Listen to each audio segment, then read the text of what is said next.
السلام عليكم ورحمة الله وبركاته. أنا محمد الدرملي، ودي حلقة جديدة من شغل جودة. النهاردة حلقة خارجة عن المألوف تماما. طلعنا بره سلسلة حكاية موقع، وهنتكلم عن حاجة تقريبا بتجيلي عنها أسئلة كل يوم: الانترفيو لمهندس الجودة. هي ايه الأسئلة؟ طب احنا ممكن نلاقي فرصة عمل ازاي لو انا مهندس تنفيذ وعايز اغير؟ دايما أسئلة كتيرة جدا جدا بتجيلي بخصوص هو الانترفيو بتاع مهندس الجودة، إيه اللي بيتقال فيه وبنعمل ايه في الانترفيوز. طبعا احنا كده هيبقى عندنا جزئين. الجزء الاولاني هو الانترفيو نفسه، وهنتكلم ان شاء الله في اخر الحلقة عن ايه البلاتفورمز او اللي احنا بنستخدمها عشان ندور على شغل. بس الكلام ده اللي انا بقوله هيبقى عن سوق العمل في مصر. الجزء الاول عندنا وهي الاسئلة بتاعت الانترفيو لمهندس جودة. هقول سؤال دلوقتي وإن شاء الله هخلي إجابته هتبقى في آخر الفيديو، لأن السؤال ده يعني أكتر سؤال ثعباني أنا اتسألته، وحتى الآن معرفش الإجابة اللي أنا قلتها واللي أنا هقولها لكم إن شاء الله في آخر الفيديو هل هي إجابة صح أو غلط. أنا يعني ما قدرتش أحدد، بس هي من وجهة نظري هي أكيد إجابة منطقية. وبرضه هستنى في الكومنتات تقولوا وجهات نظركم بخصوص السؤال ده. آه، اتسألت في انترفيو في صبة، سلمنا حدادة وسلمنا النجارة وطلبنا الخرسانة. فجأة الاستشاري اختفى، مش موجود. نروح له مكتبه بنتصل بيه مش عارف ايه، كلمنا حد من زمايله، الاستشاري المسؤول عن الشغلانة معانا مش موجود. عربية الخرسانة او عربيات الخرسانة واقفة. ايه العمل؟ وفرضا على السؤال اللي انا اتسالته هو مهندس واحد وهو ده المسؤول، وعدم وجوده المفروض ان احنا نوقف.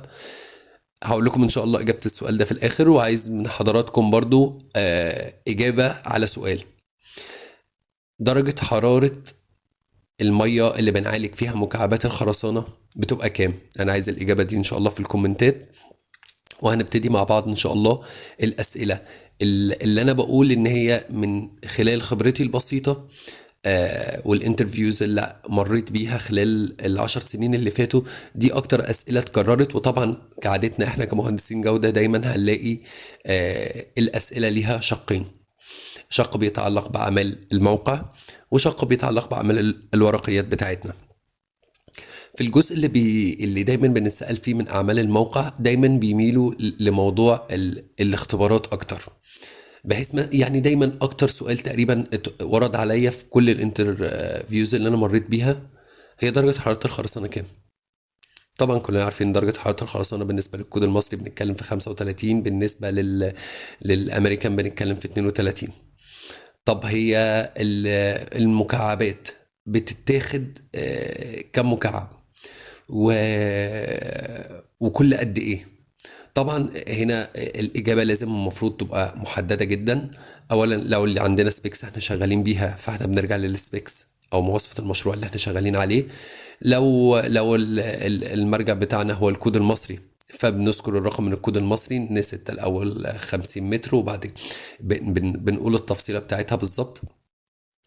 او بالنسبه لمواصفه المشروع نفسها مثلا بناخد 9 كل 100 متر، فحسب ما بينص المشروع لازم تبقى اجابتنا دايما مش مجرد ان احنا بنقول الكلام بتاع الاكواد والستاندرز بس، لازم الاول ننوه هي مواصفه المشروع طالبه ايه بالظبط. من الأسئلة برضو اللي بتتكرر كتير جدا أو مرت عليا كتير جدا هي إيه هي اختبارات الحديد اللي بنعملها على الحديد اللي بيوصل الموقع. وده ممكن برضو نراجعه مع بعض في الحلقة، حكاية موقع لاختبارات الحديد أو لأعمال استلام الحديد وتوريدات الحديد في الموقع. طبعا احنا بنتكلم على الاختبارات الميكانيكية شد وتاني، بنتكلم على الاختبارات الكيميائية، اختبارات المقاسات، فحسب لو في حاجات سبيشال منصوص عليها في المواصفة فهنطبقها. بس مبدئيا لو هنتكلم كمرجع، فمثلا الكود المصري نص على الاختبارات دي كل قد ايه. برضو كل المعلومات دي ممكن نعرفها عن طريق الحلقة بتاعت استلام توريدات الحديد في الموقع. كان في سؤال تاني برضو مر عليا كذا مرة في اكتر من انترفيو بخصوص يقول لي هو ايه علاقة اختبار بروكتور اللي بيتعمل على التربة باختبار الساند كون او باختبار الديناميك. هنا ده سؤال، يعني هو ما سألنيش على الاختبار نفسه، هو سألني ايه العلاقة ما بين الاتنين. طبعا الإجابة بتبقى بسيطة جدا. هو البروكتور هو اللي بنحدد بيه أعلى كثافة، نسبة المية اللي بتدي أعلى كثافة. ومفروض إن من خلال الساند كون بنشوف إحنا وصلنا كام من البروكتور. يعني إحنا لما نيجي نقول إن نتيجة الساند كون بتاعتنا 98، فده معناه إن إحنا حققنا 98% من اختبار بروكتور، اللي هو المفروض إداني نسبة المية اللي بتديني أعلى كثافة دمج. في برضو سؤال اللي اتسألته كذا مرة، بي بيتكلم عن اختبار البول اوت تيست. طبعا هو كلمة بول اوت تيست هو اختبار دماغك هتروح على طول للحديد. انما في الحقيقة البول اوت تيست اختبار ما بنعملهوش على الحديد، على الحديد اللي بيتزرع بس. اختبار البول اوت تيست بيتعمل على مواد التزريع. اختبار البول اوت تيست بيتعمل على الدهانات وبيتعمل على المحارة. من الاخر اختبار البول اوت تيست ده هو اختبار شد بيتعمل عشان نشوف الطبقات دي او السيخ اللي احنا زرعناه بالبده الفلانيه، او طبقات الدهان او طبقات المحاره، محققه التماسك المناسب ولا لا. فلازم لما يتقال لنا اختبار البول اوت تيست نقول له نسال اختبار البول اوت تيست على ايه بالظبط. ولا اذا كان بشكل عام في اختبار البول اوت تيست هو اختبار شد، سواء بنشد سيخ من خرسانه، سواء بنشد طبقات محاره من بعضها، او بنشد طبقات دهان من بعضها. نرجع لإجابة السؤال اللي أنا قلته في الأول، وهو إن إحنا عندنا صبة، والصبة جاهزة وكل حاجة اتسلمت، ومفروض الاستشاري هيبقى واقف معانا عشان هو هولد بوينت على الصبة والاختبارات الخرسانة الفريش اللي احنا بنعملها. وفجأة الاستشاري اختفى ومش عاترين على حد يجي يحل مكانه أو يخلصنا من الشغلانة دي. هو سألني أنت هتعمل إيه؟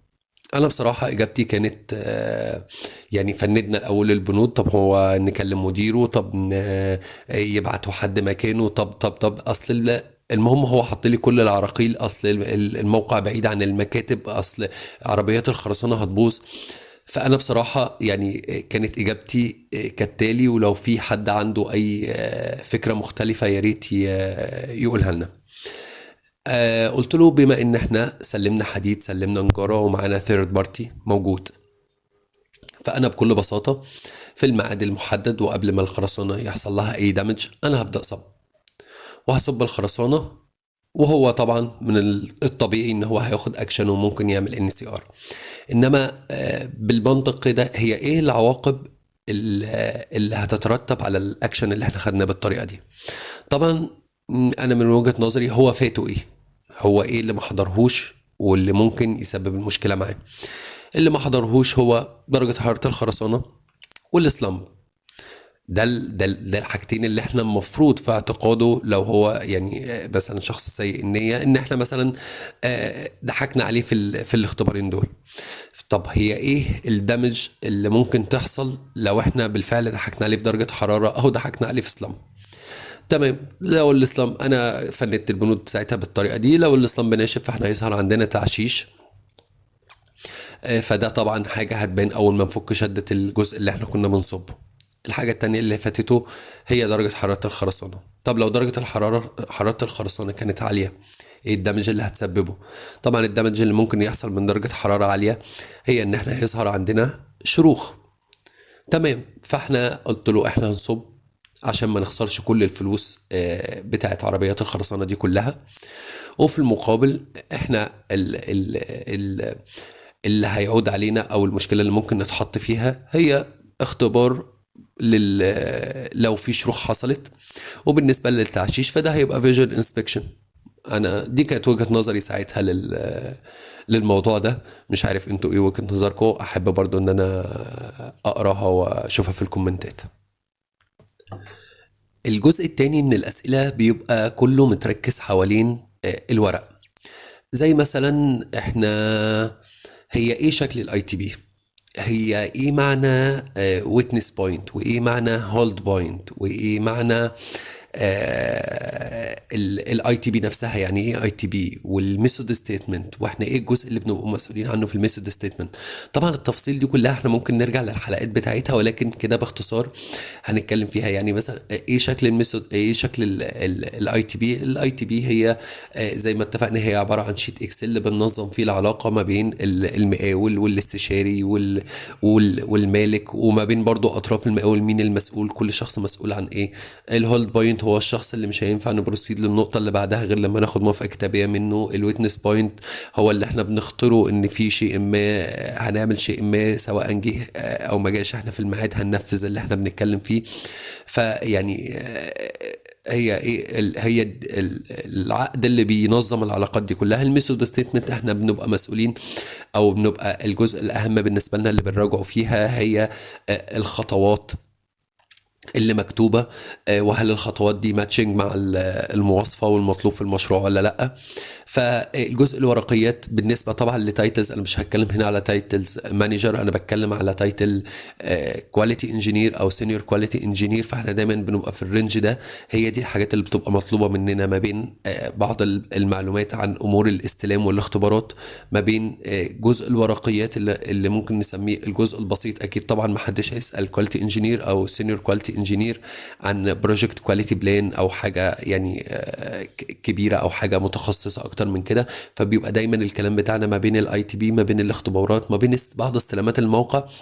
بنستلم العمدان ازاي، بنستلم الحوائط ازاي، الخزانات، الاختبارات بتاعه المنشآت المائيه. هتلاقي دايما الاسئله بتلف حوالين حاجات انت اكيد مريت بيها كتير جدا، حتى كمهندس موقع او شفتها قدامك في تدريب او غيره. وجزء الورقيات زي ما احنا كده اتكلمنا مع بعض. الجزء الأخير عندنا، وأنا هنا برضو بأكد كلامي، أنا مش بتكلم كشخص محترف في الموارد البشرية، ولا ك اتش ار مانجر او كواليتي مانجر هو اللي بيحط الاسئله. انا بحكي عن تجربتي خلال 10 سنين تقريبا اللي عملت فيها انترفيوز في اغلب الشركات اللي في مصر، وخصوصا التوب 10 من الشركات دي اللي موجوده في مصر. انما بالنسبه بقى بنوصل للانترفيو ازاي، انا هقول لكم الخطه او النهج اللي انا كنت ماشي عليه في الموضوع ده. ودي تجربتي الشخصية، أكيد في غيري عنده تجارب ممكن تكون مفيدة أكتر مني، بس أنا هتكلم على تجربتي الشخصية. الأساس طبعا إن إحنا بنبقى عاملين سي في بسيط جدا. لو انت حديث التخرج فالسي في بيبقى بسيط جدا. انت خريج سنة كام، الجيش، لو معاك شوية ابلكيشن خدت فيها كورسز بتكتبها، او خدت كورس مثلا كمهندس تنفيذ، التدريب اتدربت فين. ولو انت مثلا خبرة سنة او سنتين بتكتب اسامي الشركات اللي اشتغلت فيها، وبتكتب الجوب ديسكريبشن بتاعتك. ودي نقطة مهمة جدا. انا كمهندس تنفيذ كنت شغال في الشركه الفلانيه، ايه هي المهام اللي انا كنت بقوم بيها؟ او انا كمهندس جوده كنت شغال في الشركه الفلانيه، ايه المهام اللي كنت بقوم بيها؟ لان اي الاتش ار بيبقى راجل مش متخصص فنيا، او مش في الاغلب هو مش مهندس عشان يقدر يعرف الكلام ده. بس هو كل اللي بيعمله ان هو بيبقى قدامه الجوب ديسكريبشن اللي مطلوبه، فبيبص في السي في ويتاكد هل الجوب ديسكريبشن اللي هم طالبينها موجوده في السي في بتاعتك ولا لا. ده طبعا دي غير طبعا المراجعه اللي بيعملها الكواليتي مانجر او المهندس اللي انت هتعمل معاه الانترفيو. الحاجه اللي بعدها، ودي بصراحه من اهم النقط اللي المفروض كلنا بنشتغل عليها، انك انت يبقى عندك اكونت على لينكدين، اكونت محترم متنظم بشكل كويس، عامله كوبي من السي في بتاعتك، في الخبرات بتاعتك في الشركات اللي انت اشتغلت فيها. التركية المهمة بقى ان احنا على لينكدين مش بنضيف في الاغلب زمايلنا، او مش بنضيف زمايلنا المهندسين اللي هم على نفس الكاتيجوري بتاعنا او على نفس الجريد بتاعنا. انت راجل مثلا بتدور على شغل كواليتي كنترول، فانا وجهة نظري البسيطة ان احنا اولا بنضيف كل الاتش ارز، او بنعمل فولو كل الاتش ار بتوع الشركات اللي احنا متارجتينها عشان نشتغل فيها. ما بنبعت لهمش مسج انبوكس ولا بنعمل اي حاجه غير ان احنا بنعمل فولو او بنضيفهم عشان نشوف الاعلانات اللي بينزلوها اول باول، ونبعت طبعا باي ميل. نفس الكلام في بعض الشركات بتلاقي الكواليتي مانجرز هم اللي بينزلوا الاعلانات برضو مع الاتش ار ان هم محتاجين كذا وكذا، فبرضو بنضيف تقريبا كل الاتش ار مانجر او الكاتيجوري المانجيريال في التخصص اللي انت عايزه. لو انت مهندس جودة او مهندس ايا كان التخصص ده، بتضيف كل الناس دي وبتعمل لها فولو، على اساس مع اول فرصة هتنزل تبقى انت متابع اول باول. هتلاقيهم كاتبين ميل او كاتبين واتساب، بتروح باعت عليه السي في بتاعك. طبعا بعد ما يعني المفروض نكتب كلمتين كده بنمهد بيهم الميل بتاعنا. وده كنت كاتب بوست مخصوص بخصوص برضو الكلام اللي انا كنت بكتبه في الميل عشان ابعت لاي شركة. الحاجة التالتة ودي بصراحة يعني أنا أكتر انترفيو رحتها، أو أكتر عدد من الانترفيو رحتها كان عن طريق المكان ده، هو موقع وظف. أنا كنت عامل أكاونت محترم جدا على موقع وظف، مالي فيه كل البيانات وأبديتد. يعني كنت لما أسيب شركة أروح التانية بروح ضايفها إن أنا كنت في المكان الفلاني ورحت المكان الفلاني، حطيت الجوب ديسكريبشن بتاعتي. وكنت بقى يعني كل يوم ليا مرة أو مرتين بفتح الويب سايت وأتأكد هل في إعلانات جديدة نزلت. وكنت بدخل على الكاتيجوري بتاعي بس اللي هو الكونستراكشن، بشوف الشركات إيه اللي طالبة، بشوف إيه لو اللي هم طالبينه ده ماتشنج معايا. لو الشركة دي أنا عارفها وعايز أقدم فيها، بدخل أقدم. وبتقدر تفولو أب على الابليكيشن بتاعك، هل اتشاف من الانترفيو هل الطلب بتاعك ده اتشاف من الاتش ار. ده في تفاصيل اكتر، ده الاتش ار قبل ولا رفض، يعني وافق على السي في بتاعك ولا لا. هيتصل بيك قريب، بعد ما بيتصل بيك بيبان الاكشن كمان لو في قبول او رفض او اي حاجه. فده بصراحه كان موقع مفيد جدا جدا جدا. انا بشكركم شكرا جزيلا، واتمنى ان انا اكون قدمت اي شيء مفيد في الحلقه دي، او يعني حطيت كده، نقلت خبرتي او نقلت السنين اللي انا مريت بيها والسكاك اللي كنت بمشي فيها عشان اقدر اوصل لفرص كويسة. شكرا جزيلا ليكم، وان شاء الله نتقابل في حلقة جاية ان شاء الله. السلام عليكم ورحمة الله وبركاته.